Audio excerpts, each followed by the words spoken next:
Olá, boa noite.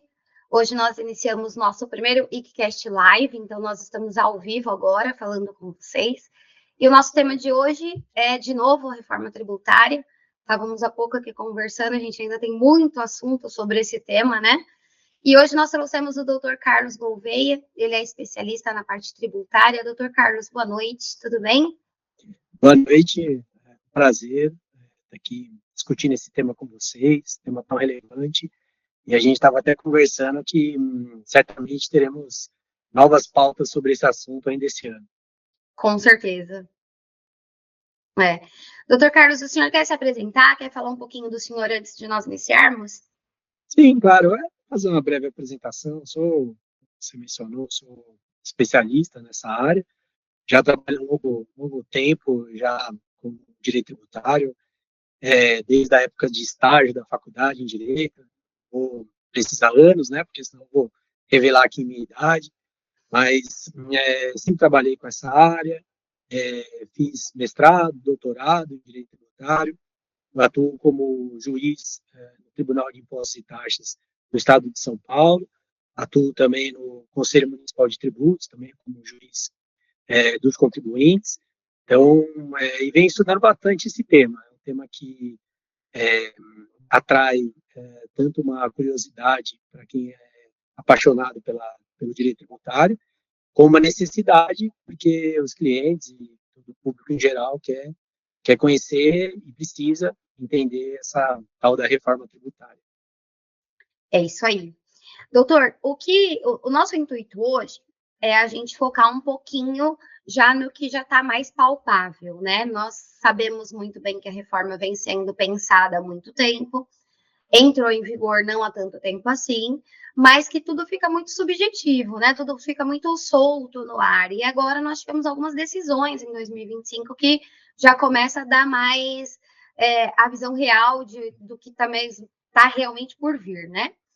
Eu queria que o senhor nos contasse um pouquinho, bem resumidamente, só para ninguém ficar de fora do assunto, o que motivou a reforma e o que ela é, assim, de forma geral? Como bem colocado por você, essa reforma ela já vem sendo debatida há muito tempo. Praticamente, a gente tem um cenário então, atual, que é uma Constituição de 1988, e desde então a gente tem debate sobre necessidade de reformas ao sistema tributário. Então, algumas já foram implementadas ao longo dos anos, mas uma estrutural que tinha uma demanda muito crescente, ela tinha um debate já muito grande no Congresso, no setor privado, e ela, felizmente, ela ganhou corpo agora. Eu lembro que em 2015 eu fui numa palestra na OAB e o Bernardo Api, que foi um dos grandes idealizadores dessa reforma tributária, ele já sustentava ali os princípios, as diretrizes disso que a gente conhece agora. Houve, depois daquele momento, troca de governo, tivemos a pandemia, então os assuntos, esse debate acabou sendo um pouco enfraquecido, mas, felizmente, o Congresso se esforçou, toda a sociedade, todos os envolvidos, a parte, o corpo técnico, Receita Federal, todos os colaboradores do governo se esforçaram muito para conseguir viabilizar essa reforma tributária. E qual que é o principal escopo? Quando a gente se refere a tributos, logo pensamos em uma redução, né? O que a população espera com grande anseio é uma redução da carga, porque a carga tributária no Brasil já é alta. Mas não é o principal aspecto e não é nem, talvez ele nem venha com essa reforma. A gente vai abordar esse tema aí com mais detalhes. Mas o que é importante dessa reforma tributária? É uma simplificação. Por quê? Porque o empresário, principalmente a pessoa jurídica, que se depara com aqueles tributos que incidem sobre o consumo, ela hoje, qual que é o cenário? O cenário antes da reforma, que é o atual, que a gente ainda tem hoje. Ela, se ela for uma prestadora de serviços, ela pode se submeter à legislação de cada um dos 5 mil municípios que a gente tem hoje no nosso país. Mas difícil uma pessoa atuar nos 5 municípios? Talvez não, Se a gente pensar em planos de saúde, em leasing, então, em algum momento, esses segmentos já se depararam com uma possibilidade de ter que recolher no local do seu cliente. Então, isso é submeter essas empresas que atuam nesses segmentos, a essas 5.000 ou mais normas, cada uma delas editadas por cada um dos municípios.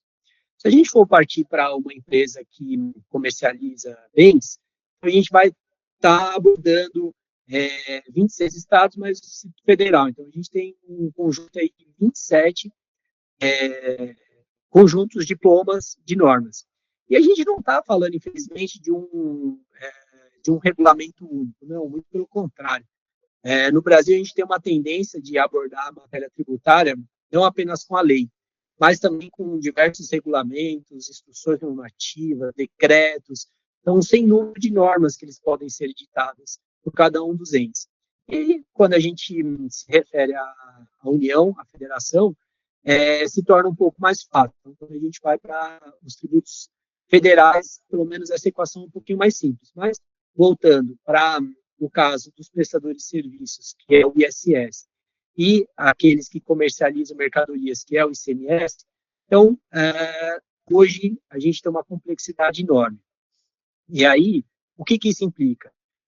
Se nos Estados Unidos, aqui fazendo uma comparação, se nos Estados Unidos uma grande corporação ela precisa de 2 ou 3 funcionários para cuidar de toda a área fiscal, no Brasil ela vai precisar de uns 80, porque ela vai ter inúmeras obrigações acessórias, a gente aqui no Brasil tem um contencioso, que significa uma discussão entre contribuintes e fazenda e fiscos muito elevado, então a gente tem muito processo administrativo ou judicial.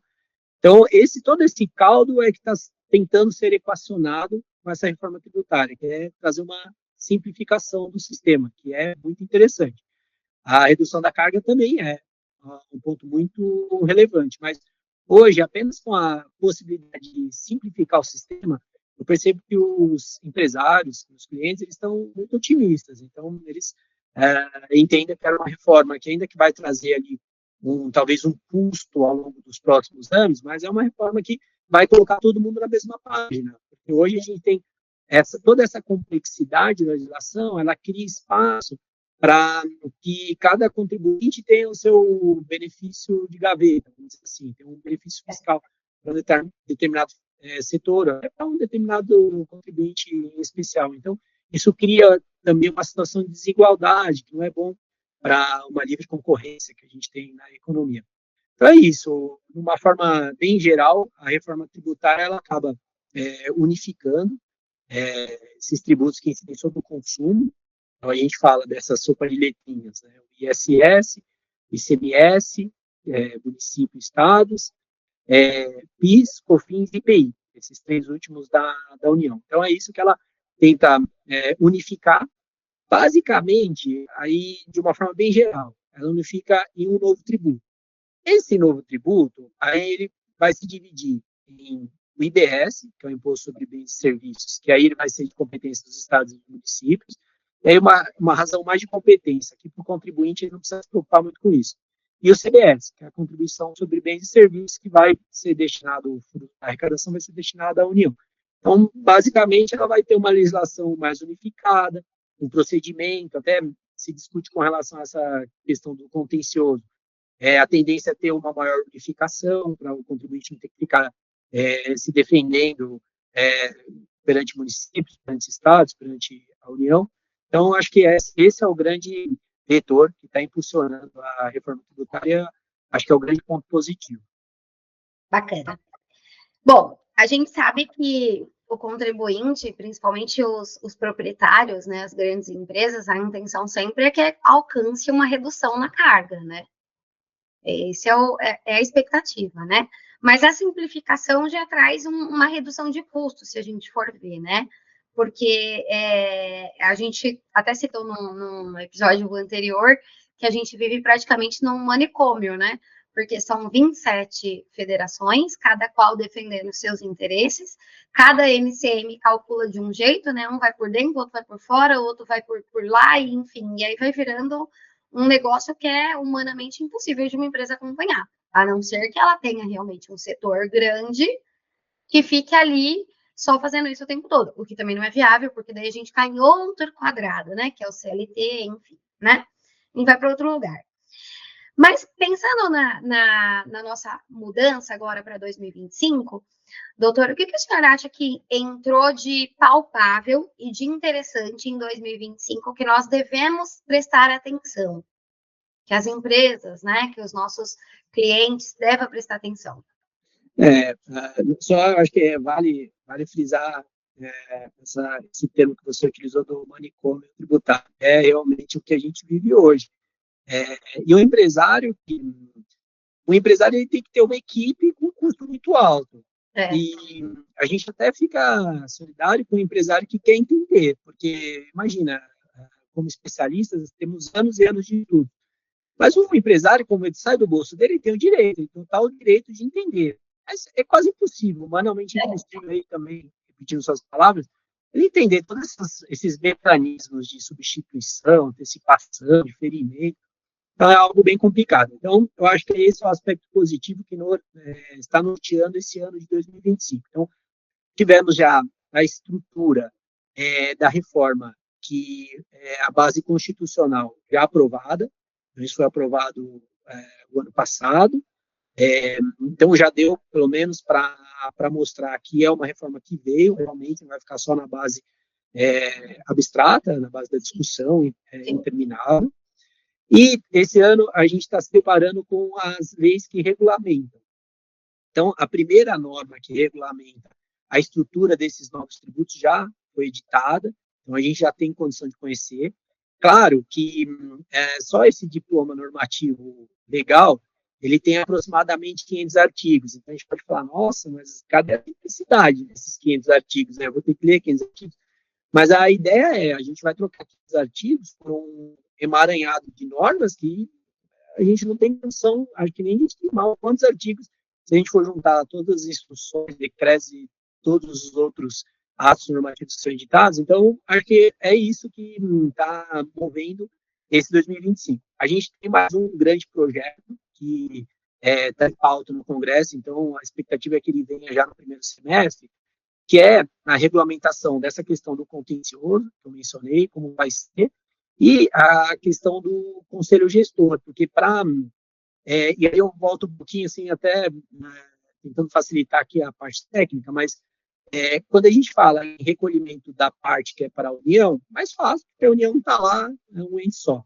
Mas quando a gente fala do recolhimento da parte que vai ser repartida entre municípios e estados, então a gente pode entrar já em algum tipo de conflito federativo, normal. Então, esse conselho gestor, comitê gestor, que vai ser regulamentado nessa próxima norma, ele vai ser muito importante, especialmente para esse aspecto da parte mais federativa da questão, da distribuição dos recursos. Mas é isso, a gente tem esse cenário, e 26, acho que a gente vai abordar isso um pouquinho mais para frente, mas 26 já caminhando aí, esse ano já está passando bem rápido, né? Então, a gente pode esperar que logo, logo a gente já está com essa reforma já no vigor. Tá. Para não perder a linha, né, e logo de começo, o que o senhor acha que impacta em mudança nas empresas em relação, literalmente, aos pagamentos dos tributos? Então, assim, uma das preocupações dos nossos clientes, né, então aqui nós temos vários clientes de diversos segmentos diferentes, então temos serviços e temos também indústria, e temos também revenda, enfim, temos vários clientes diferentes. E uma das preocupações é a apuração e como que se vai dar esses pagamentos, né? Hoje, por mais que seja tudo muito difícil de se apurar, de acompanhar, de se atualizar em todas as legislações, nós temos aquela questão que todo mundo já está acostumado, todo mundo já faz isso desse jeito há muito tempo. Então, o erro maior está ali em tributar algo que não deveria ou não tributar algo que deveria. Então, acredito que esse deva ser o maior erro hoje nos tributos. Ou eu digo que tem que tributar e, na verdade, não tinha, ou ao contrário, que é o mais comum. Eu digo que não tinha e aí eu tinha, e, enfim, né? Mas a apuração disso já está meio que normatizada. Eu sei que todos os meses eu vou apurar o meu ISS, se for prestador de serviço, ou o meu ICMS, ou o meu PI, os COFINS, vai gerar o crédito ou o débito, dependendo do meu regime, vou gerar minhas DARFs, enfim, tá meio normalizado. Em relação a isso, o senhor acha que vai ter muitas mudanças nesse jeito? Como que eu pago o meu tributo? Radicalmente, aqui no começo, nos próximos anos, a gente vai ter um custo de conformidade aumentando. O que significa? As empresas vão ter que gastar um pouquinho mais, né, com seus profissionais dessa área, com a expectativa, né, reitero, de que a partir de 2033, que é quando a reforma praticamente já vai estar implementada, que ela possa reduzir isso. Mas tudo bem, então vamos ver como que ela vai ter que encarar esse caminho. Ela vai ter que organizar, dependendo do porte, né? Se for uma empresa maior, ela vai ter que organizar um comitê interno que reúna não apenas a parte fiscal, mas jurídico, compras, logística. E a gente vai ter bastante, por exemplo, na parte logística. Hoje, uma empresa ela pode escolher se estabelecer numa determinada região, num determinado estado, que tem um benefício fiscal, né, mais do que normal. Mas, com a reforma tributária, os benefícios eles vão ser extintos, né, ou pelo menos se espera que isso aconteça. Então, talvez não vai mais ter aquele fundamento tributário fiscal que motivou a empresa a ir se situar naquela região, ela não vai existir mais. Então, vai afetar a parte logística. O tributo ele vai deixar de ser recolhido ali origem, uma parte compartilhada com destino.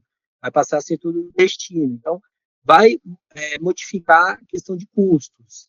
Então, dentro de uma empresa grande, ela vai ter que reunir todos os seus setores, né, diversos setores, para tentar assimilar, fazer algumas simulações, eu acho que isso é muito importante, fazer simulações, que isso já é possível, né? A própria IC já pode ajudar nisso, já fazendo algumas simulações com relação ao impacto que a reforma tributária vai dosar para a própria estrutura da operação. E se a gente for para o contribuinte menor, que não tenha toda essa estrutura, ele vai ter que contar com profissionais, então ele vai ter que contar também com profissionais do setor de informática para adequar sistemas, que vai mudar a layout das obrigações, as próprias obrigações vão ser alteradas. Ele vai ter que contar com os seus contadores bem afiados, né, bem atualizados com relação ao tema. Vai precisar de consultores tributários para debater o dia a dia, tomar algumas decisões. A legislação ela tenta ser a mais clara possível, mas ainda assim algumas zonas cinzentas vão existir algumas dúvidas iniciais que, com o passar do tempo, os órgãos fazendários, a jurisprudência vai resolver, mas no início essas dúvidas vão surgir. Então, basicamente, as empresas vão ter que se preparar nesse sentido. Acho que os contribuintes, os empresários, eles vão ter que também participar dessas rodadas de discussões, não que eles vão atuar como especialistas, mas o dia a dia deles vai ser impactado. Um dos exemplos que a gente pode dizer, que é um termo que está correndo muito junto com a questão da reforma, que é a questão do split payment. O que é isso? Agora não, a reforma pretende, e aí vai faltar um pouquinho de detalhamento para sistema, mas parece que o governo que vai auxiliar com relação à implementação do sistema. Mas uma nota, quando ela foi expedida, no pagamento, o próprio banco já vai atuar retendo o valor e recolhendo para o governo, para o ente responsável, e encaminhando a parte líquida para a empresa, né, que prestou o serviço ou que fez a comercialização da mercadoria. Isso impacta no caixa, porque ela já desde logo já vai receber o valor líquido. Isso impacta porque muitas vezes a empresa pode ter um crédito, pode ter uma operação ali equivocada. Então, por isso que a empresa vai ter que os contribuintes vão ter que estar bem afinados com relação a toda essa estrutura de sistemas, contabilidade e consultoria tributária para poder encarar e não ter isso como algo prejudicial aos negócios, né? O importante é que a reforma está aí, ela não tem como deixar de lado, então ela tem que ser encarada de uma forma positiva, tem que trazer frutos para os negócios. Como é que eu posso, até o contribuinte fala, mas como é que eu posso ter um benefício? Acho que um dos pontos que é interessante a gente mencionar é a questão de crédito. Muito se fala questão de crédito, né? Principalmente ali na questão de PIS/COFINS, ali a questão de ICMS. Hoje a gente tem uma certa limitação com relação à tomada de crédito. Então, quem, ao longo da cadeia desses tributos, para que eles ocorram de uma forma não cumulativa, basicamente é que você recolhendo a operação anterior, você tem a possibilidade de utilizar o crédito. Mas não é um crédito amplo hoje. Você tem ali alguns recortes, né? O ICMS um pouquinho mais vinculado ali à própria atividade comercial, produtiva. Por isso que eu fiz um pouquinho mais amplo, mas você tem alguns recortes. E a reforma, ela estabelece uma possibilidade de creditamento amplo. Isso é bem interessante, o contribuinte vai utilizar. Então, muitas atividades ali, muitos insumos que o contribuinte utiliza em sua atividade produtiva, que atualmente não geram crédito, eles vão passar a gerar. Então, isso é um ponto que os contribuintes vão ter que olhar com uma lupa bem atenta para que consigam dosar ali aquele esperado aumento da carga com essa possibilidade de utilização dos créditos. Aumenta a carga de um lado, mas te dá um pouquinho de benefício do outro, né? Precisa balançar essa régua, né? Isso. Beleza. Doutor, outra coisa também que a gente ouve falar muito, e também nós temos bastante cliente dentro desse cenário, é em relação ao Simples Nacional. Então, dentro de tudo isso que a gente está falando, o Simples Nacional, você acha que ele vai continuar existindo ou ele não vai mais valer a pena, vai acabar morrendo? Não, o Simples é super importante, né? E o Simples ele foi, como que a gente pode dizer, ele teve um cuidado muito especial nessa reforma, exatamente para que não prejudicasse as pequenas empresas que dependem muito desse regime. É um regime que funciona, né? Sim. Então, ele vai continuar existindo. A gente só vai ter uma diferenciação que ainda não, a gente não consegue dosar se vai ser boa ou não vai ser negativa para os contribuintes. O contribuinte do Simples ele vai poder fazer uma opção. Então, ele segue a vida normal, apurando daquela forma simplificada o recolhimento de tributos, inclusive esses novos, né, esses próximos que vão substituir esses atuais antigos.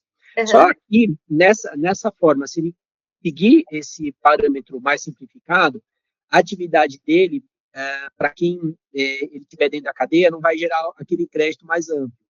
Então, isso pode, de uma forma, gerar uma preterição ao pequeno. Então, uma empresa maior, ela pode optar por fazer um negócio com uma empresa que está no lucro presumido, por exemplo, para ela se creditar.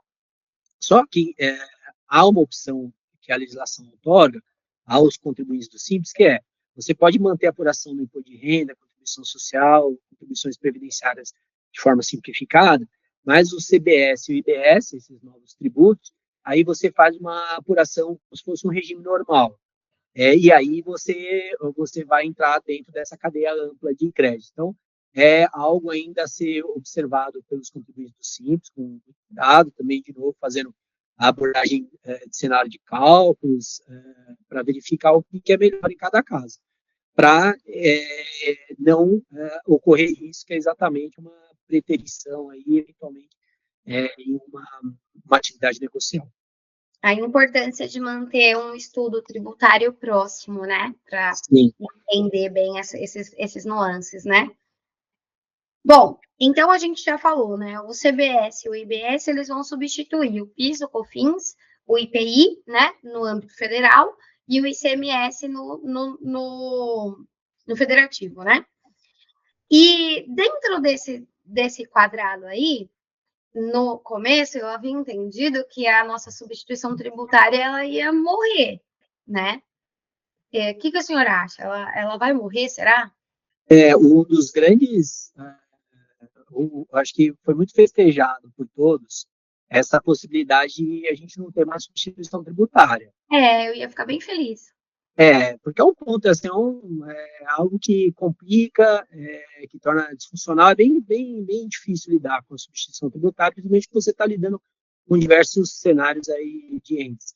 Mas já alguns rumores já trabalham com a hipótese de alguns itens serem mantidos com a possibilidade de substituição. Então, isso ainda está a depender de regulamentação, mas a pressão grande já que a gente vai embarcar numa simplicidade, então vamos seguir esse norte.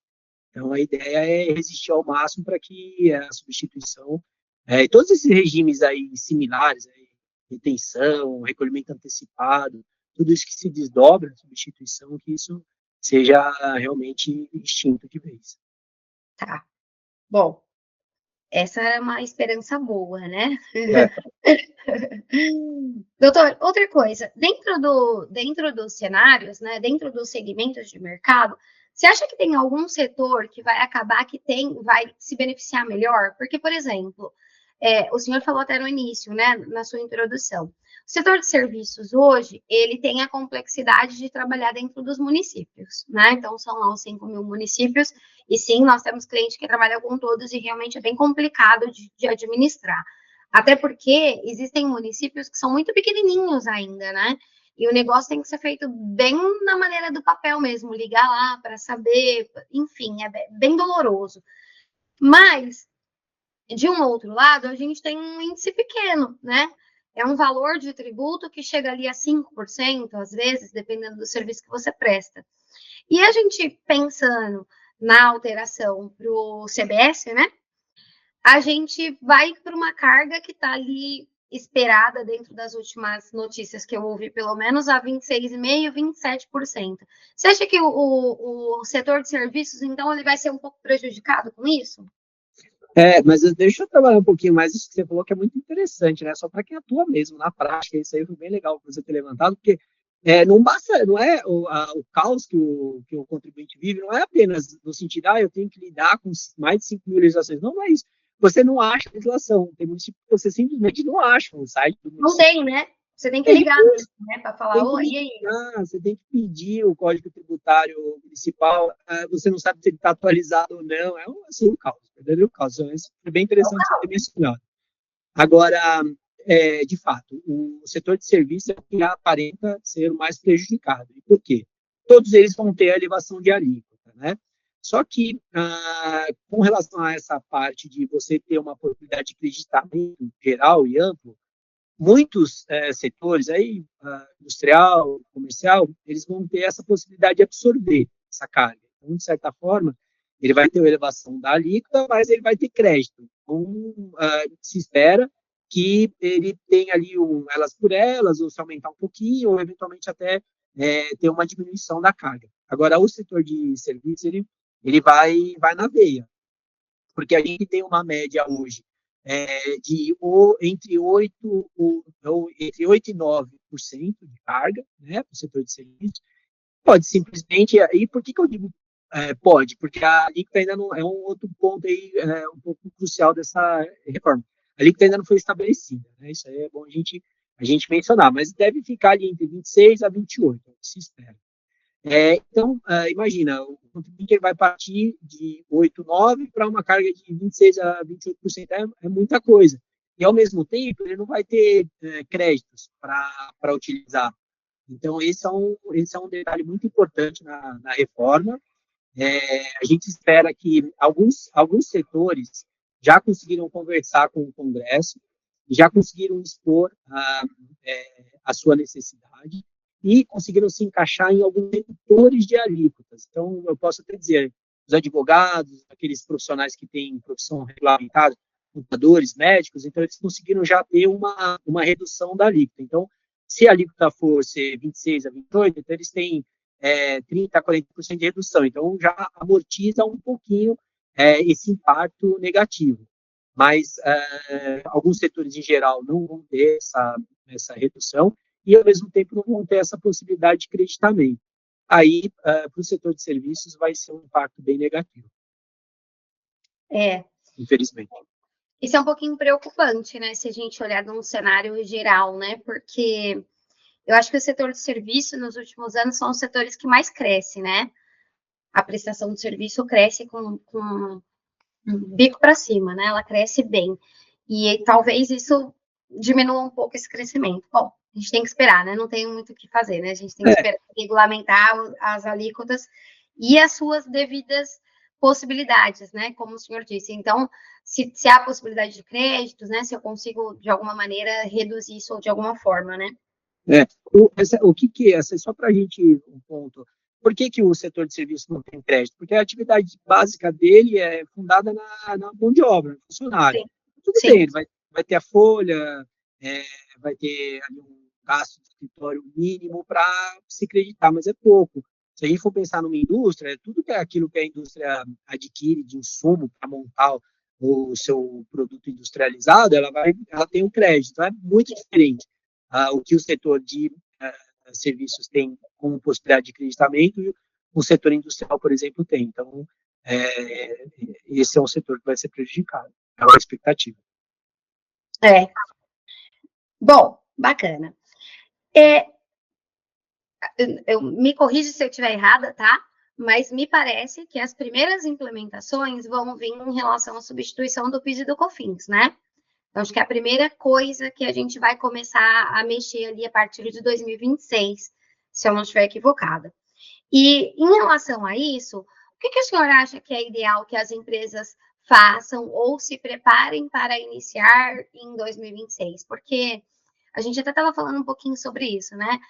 O brasileiro não tem o perfil de planejador, né? Então ele deixa tudo acontecer para ele resolver, né? Mas não podemos fazer dessa forma, temos que nos preparar antes. Então, com toda a sua expertise aí, falando dessas primeiras alterações reais, né? Essas primeiras coisas que vão acontecer mesmo, a gente sabe que efetivamente é só em 2033, mas porque ela vai passar por um processo de implementação completo. Mas a partir de 2026 a gente já começa a ter as primeiras mudanças, não é isso? Vamos lá. Então, com relação a esse período de transição, então, próximo ano, 26, a gente já começa com uma alíquota. É uma alíquota meio teste pequenininha, 0,1 e 0,9 a esse tipo, isso mais para o CPS. Tá? Então, o CPS vai ser a parcela da União, e em regra geral, que é o que vai substituir o PIS, COFINS e o IPI, então ele já começa ali a ser destacado na nota, ele vai conviver com o PIS e a COFINS, só que, bem da verdade, você não vai ter um desencaixe. O valorzinho que você, em regra, vai descontar na nota, você vai deduzir do PIS e COFINS. Então, em 26 você não tem o desencaixe monetário, mas você já começa a se preparar para a questão estrutural, obrigações acessórias e essas questões. No ano de 27, aí sim a gente já tem uma implementação do CBS, então a parte federal, já tem uma extinção do PIS, COFINS e, de uma forma geral, o IPI, que ainda vai ter algumas mercadorias que ele vai ser cobrado. 28 é um ano para respirar, e de 29 a 32 que começa, de uma forma, o IBS começa a ser implementado. Então, o IBS, a cada ano, ele vai subir um percentual, e, em contrapartida, a cada ano, o ISS e o ICMS vão ter uma redução também proporcional nas suas alíquotas. Então, 33, a gente fala que a reforma vai estar implementada. Então, legal. Então, o que a empresa precisa fazer? Ela precisa, basicamente, estruturar o sistema de informática dela, precisa estruturar todo o sistema para atender as suas obrigações acessórias. Ela precisa estar preparada para verificar se vai ter um aumento de custo ou não. E aí, de fato, o contribuinte, o brasileiro, ele deixa muitas coisas para a última hora. Mas se a gente for pensar, por exemplo, que tem contrato a longo prazo, que já fez o contrato, já imaginando um cenário, e não imaginou que ia ter essa reforma no meio. Então, um contrato feito lá 4, 5 anos atrás. É interessante que ele já tem uma ideia para já chamar todos os envolvidos à mesa para tentar, de alguma forma, absorver esse custo e compartilhar. Ele vai ter que absorver um pouco, mas as outras partes também vão ter que compartilhar desse aumento de carga. E vai ter que qualificar a equipe. Então, a equipe que já vem lidando com o cenário atual, ela vai ter que fazer curso, vai ter que assistir todos esses eventos que a gente tem visto sobre a reforma, vai ter que ler, vai ter que se atualizar, porque, de fato, o sistema vai ser um sistema novo e a pessoa vai ter que, quem lida, né, os especialistas da área, eles vão ter que saber trabalhar com esse novo sistema. Então, acho que é isso. Dentre as grandes empresas, algumas delas que a gente já ouve, elas estão criando grupos multidisciplinares com as diversas áreas envolvidas para começar a discutir o impacto disso em casa.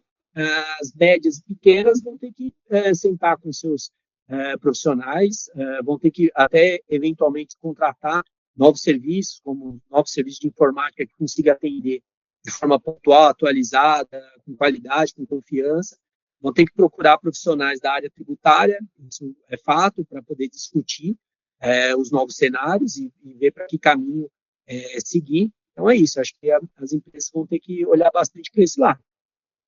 O que é um ponto importante também? Se a empresa ainda não fez a lição de casa, e aí por que eu digo lição de casa? Porque é algo que, quando a gente lida com um Estado que ele tem muita ânsia arrecadatória, né, ele tem essa alta carga tributária, você tem que também sempre, dentro da regra do jogo, dentro da legalidade, você sempre tem que também estar observando e tentando identificar oportunidades de economia tributária. Então, aí a gente pode entrar um pouquinho naquele tema do planejamento. O planejamento, ele tem aquela linha. Ele tem um planejamento que é legal, que ele é feito de acordo com as possibilidades que a lei outorga, e aquele planejamento que ele não é válido. Então, não é esse que a gente está falando. Mas dentro das possibilidades que a legislação outorga, e ela outorga muitas possibilidades. Por quê? Porque esse emaranhado, né, utilizando esse mesmo termo, de normas, ele não cria um sistema uniforme, ele cria um sistema deforme, né? O próprio governo não tem essa ideia.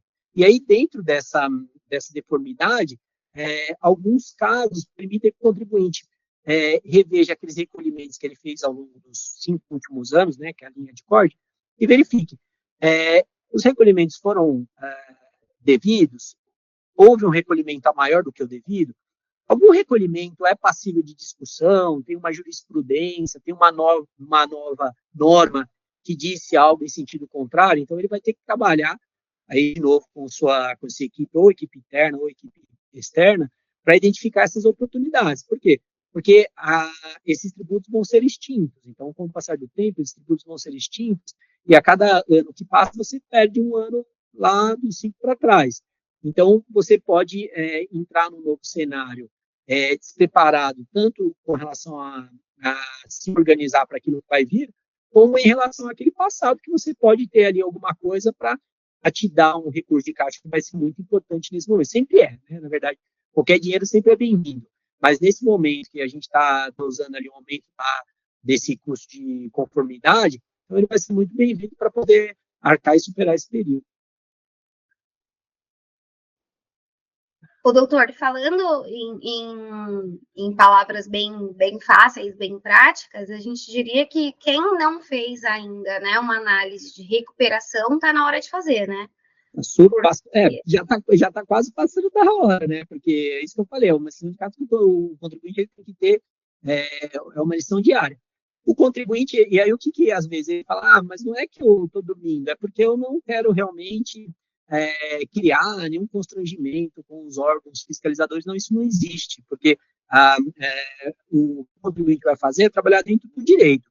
Se tiver alguma margem de discussão, de interpretação, ele vai a juiz, ele vai discutir, vai esperar ter uma ordem judicial. Se ele tiver ali uma jurisprudência, um posicionamento bem consolidado, ele já pode tomar os seus créditos. Então, é isso, ele tem que observar não apenas o futuro que ele espera, mas também observar com bastante carinho o passado, porque já que ele vai sentar e já vai analisar o que vai mudar na vida dele, então ele já faz essa lição de casa, já repassa os últimos 5 anos, e aí, numa dessa ele consegue melhorar já a situação atual para caminhar.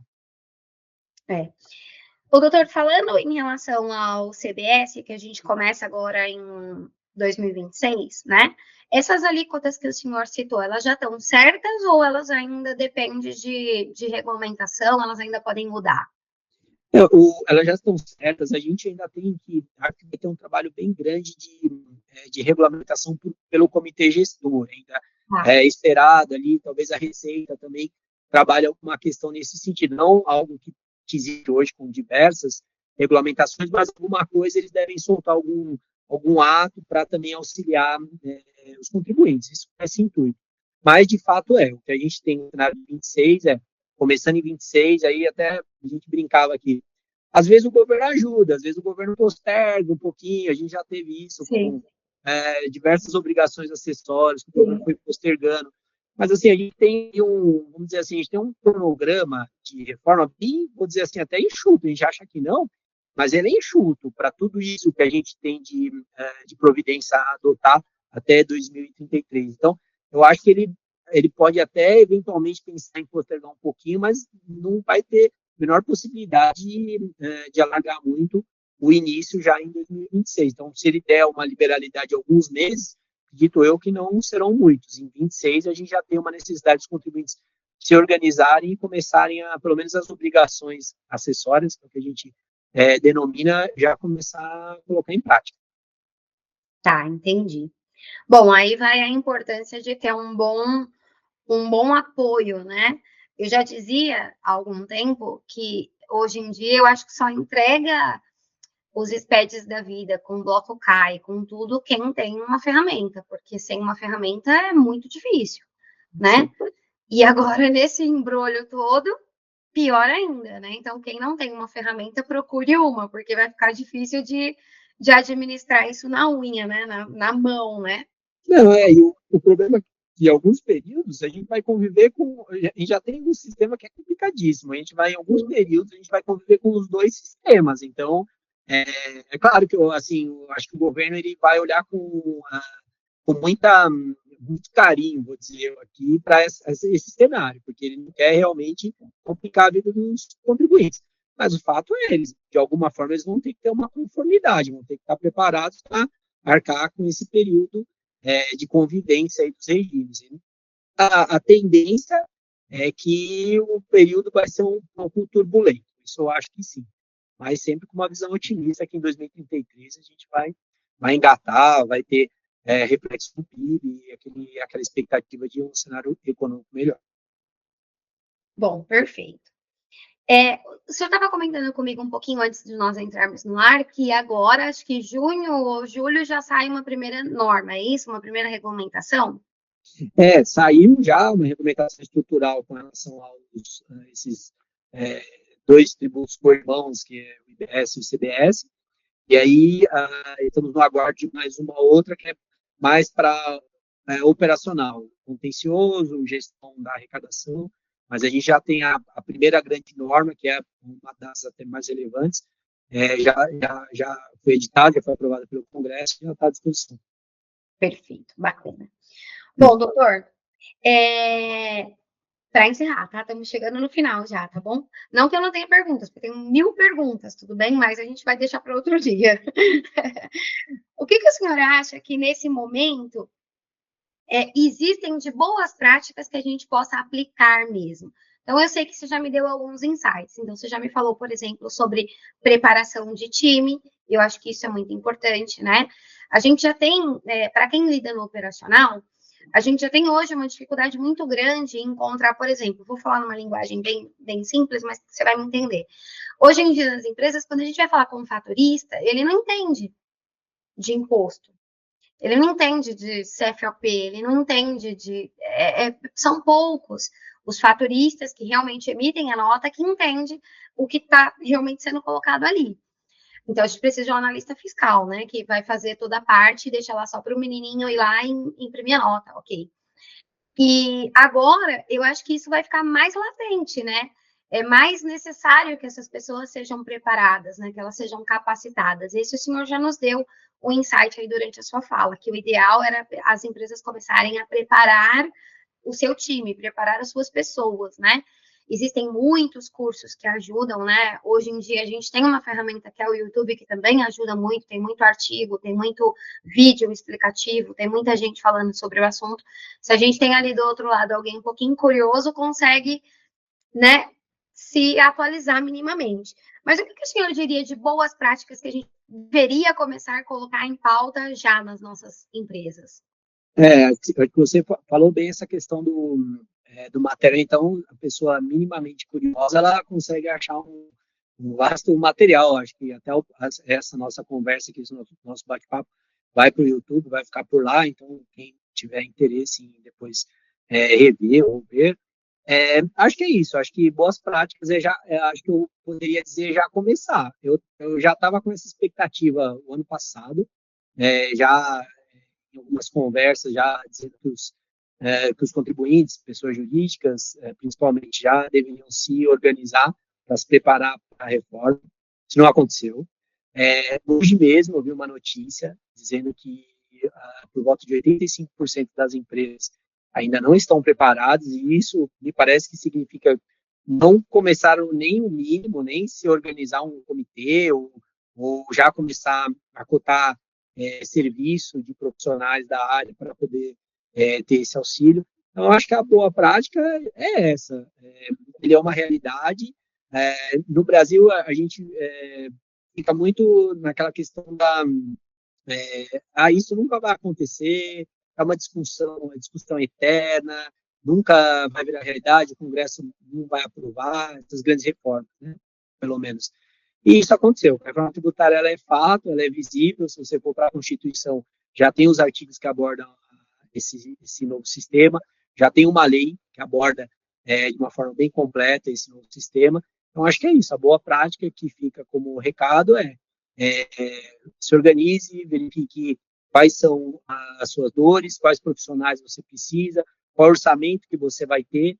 Então, aqui é muito mais fácil já sentar com os profissionais hoje e já começar a estabelecer um orçamento para atender do que fatalmente no final do ano ou começo do próximo ano, que os profissionais também eles já vão estar mais atarefados com esse tema. Então, acho que é essa a principal dica que eu posso passar. Já começa a fazer a lição de casa o quanto antes, já com um certo atraso. Com um certo atraso, de fato. Doutor Carlos, eu queria te agradecer. Muito obrigada pelo nosso bate-papo. Eu já vou ficar atenta aí a essa nova regulamentação para a gente marcar um segundo mais específico, já falando sobre essas coisas que estão bem palpáveis já, né? Elas não são mais subjetivas, né? Elas já estão aí já, né? E a gente precisa estar preparado para isso. Eu queria te agradecer por hoje, foi muito bacana. Eu acho que todo mundo conseguiu esclarecer muito aí as suas questões. Claro que é como a gente está falando, né? Ficam muitas dúvidas, né? Ficam muitas coisas. Então, eu fico pensando assim, dentro dos regimes tributários, por exemplo, o presumido agora não vai se presumir muita coisa, né? Porque não vai ter muito o que se presumir, né? Enfim. Posso dizer que, por exemplo, o contribuinte vai ter que caminhar com a reforma do imposto de renda, que hoje a gente já teve, ela toca mais, assim, pelo menos a chamada, mas a questão da pessoa física, ela também vai ter impacto em eventual distribuição de dividendos, enfim. Então, quer dizer, não só a reforma tributária que a gente diz que é a parte do consumo, que são esses tributos que a gente citou, mas esse ano a gente tem uma expectativa de que algo aconteça também com relação ao imposto de renda. Então, mais uma questão para o contribuinte se preocupar. Mais uma pulguinha para ficar atrás da orelha, né? Com certeza. Doutor Carlos, boa noite. Muito obrigada por hoje. Foi muito bom o nosso bate-papo. Fiquei literalmente com um gostinho de quero mais, porque ainda tinha 500 coisas para perguntar e o nosso tempo já foi, já acabou. Mas nós nos veremos em breve, com certeza. Muito obrigada por hoje, obrigada pela sua participação, obrigado por todo o teu apoio. Eu que agradeço, eu também, se deixar, agora me empolguei, se deixar, a gente ficava até amanhã falando. Uma próxima oportunidade, pode contar comigo sempre que a gente vai falar. Combinado. Legal, obrigado, uma boa noite. Tchau. Para você que está online, muito obrigada, boa noite. O link vai ficar disponível. Nós também estamos disponibilizando para todos vocês que participaram um e-book explicando um pouquinho sobre esses temas que nós abordamos aqui hoje. Até mais, muito obrigada.